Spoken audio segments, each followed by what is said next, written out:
हजरात, क्या परियां हकीकत में होती हैं?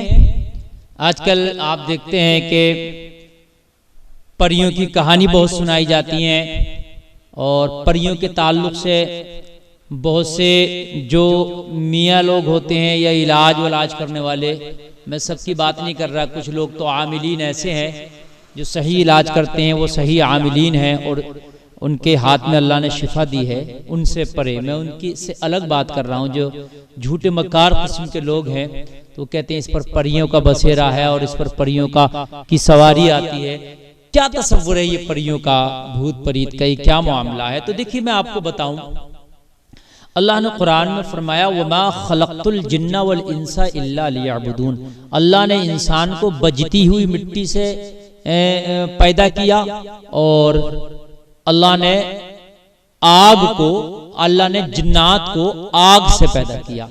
तो जिन्नात का जिक्र कुरान में मिलता है, लेकिन ये परियों का कोई तसव्वुर या कोई जिक्र कहीं कुरान और हदीस में नहीं मिलता है। भाई जिन्नात जिस तरीके से उसमें मुअन्नस और मुज़क्कर दोनों होते हैं, जैसे इंसानों में मुअन्नस और मुज़क्कर दोनों होते हैं, लेडीज जेंट्स, ऐसे ही जिन्नात में लेडीज जेंट्स दोनों होते हैं और उनका जो मिम्मारिजिम मिन्नार जो है सूरह रहमान में, इससे दोनों मुराद हैं, यानी लेडीज और जेंट्स दोनों जिन्नात को जो है अल्लाह ने इससे आग से पैदा किया जिन्नात को। अब उसके अंदर परियों का तसव्वुर ले आना, तो कि उनके पर होते हैं खूबसूरत से, जैसे आमतौर से कहीं तस्वीरें बनी होती हैं और तस्वीरों में दिखाया जाता है पंख होते हैं, वो उड़ रही होती है, तो वो चीज जो है कहीं जिक्र उसका नहीं है और परियों का कोई मामला भी नहीं है। हाँ, जिन्नात का जिक्र है कुरान में, तो जिन्नात अल्लाह ने पैदा किए हैं। ऐसे ही जो है शैतान जो है, अल्लाह ने शैतान का जिक्र है, तो शैतान भी है, ये भी आग से पैदा है। तो अल्लाह ने शयातीन के बारे में जिक्र किया, जिन्नात के बारे में जिक्र किया। ऐसे ही कुरान में फरिश्तों का जिक्र है, अल्लाह ने फरिश्तों को नूर से पैदा किया, लेकिन ये परियों का कोई जिक्र नहीं है। क्या जिन्नात किसी के ऊपर आ जाते हैं? हाँ, तो अल्लाह ने जिन्नात को बहुत ताकत दी हुई होती है, वो इंसान के खून में भी पेवस्त हो जाता है और इंसान के ऊपर सवार भी हो जाता है, ये ठीक है। लेकिन अब आजकल जो देखने में आ रहा है कि बहुत ज्यादा हवाई असर, खासकर खवातीन में ये नजर आता है कि उसको हवाई असर हो गया, इस पर जिन्नात आ गए। तो इसमें ज्यादा जो है इस वक्त मिलावट चल रही है और ज्यादा झूठ चल रहा है, यानी हकीकत में जिन्नात का असर बहुत कम है, ना के बराबर। लेकिन ये झूठा जो जिन्नाती असर है, आजकल पटखियां खा रही हैं औरतें, और मज़ारात पे देखो तो पटखियां चल रही हैं। जो मज़ारात पे पटखियां खा रही होती हैं, तो वो सबके ऊपर जिन्नात का असर नहीं होता है, समझ रहे हैं आप? उसमें शायद चंद होते होंगे, तो ये वो सरकशी होती है, वो उन्हीं की होती है सरकशी, खवातीन की अपनी तरफ से। और ऐसे ही नजर, तो नजर लग जाती है, ये भी बरहक है, नजर लग सकती है और ये भी बरहक है।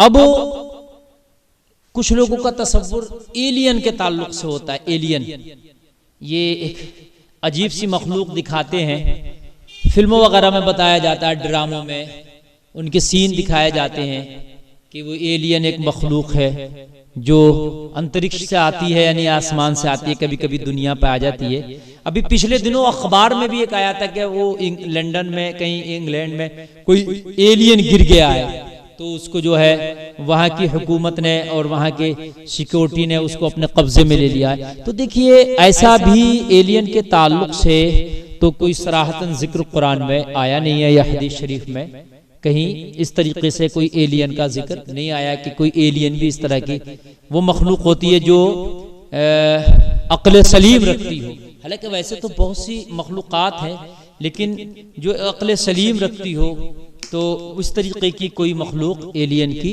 नहीं है। ये भी एक तसव्वुर है, एक मनगढ़ंत कहानियां हैं जो कि गढ़ लेते हैं और वो गढ़ने के बाद में तो सुनाई जाती हैं, फिर या उनको फिल्माया जाता है और फिल्माए जाने के बाद में उनको दिखाया जाता है। तो बहुत से लोगों का कहना है कि साहब वो चांद पर एलियन रहते हैं जी, कि चांद एक मंगल ग्रह जरूर है, एक जो है अल्लाह ने उसको भी एक पैलेस बनाया है, लेकिन चांद पर जो है इस तरह की वहां आबादी नहीं है कि वहां कोई एलियन हो, कुछ हो। वहां की भी एक अजीब फिजा है और अजीब वहां पर एक कुछ लोगों ने, बल्कि साइंसदानों ने दावा भी किया है कि हम चांद पर पहुंच गए हैं, लेकिन कुछ ने उनकी तरदीद भी की है कि वो चांद पर नहीं पहुंचे, वो झूठ बोल रहे हैं। बहरहाल वो पहुंचे हो चांद पर ना पहुंचे हो, इससे हमारा कोई ताल्लुक नहीं है, लेकिन हम ये मानते हैं कि चांद भी एक पैलेस है और अल्लाह ने चांद को भी जमीन से बड़ा बनाया है, जमीन से बड़ा है चांद जो है। हालांकि दिखने में जमीन से बहुत छोटा लगता है, लेकिन वो जमीन से बड़ा है जो अल्लाह ने चांद को बनाया है।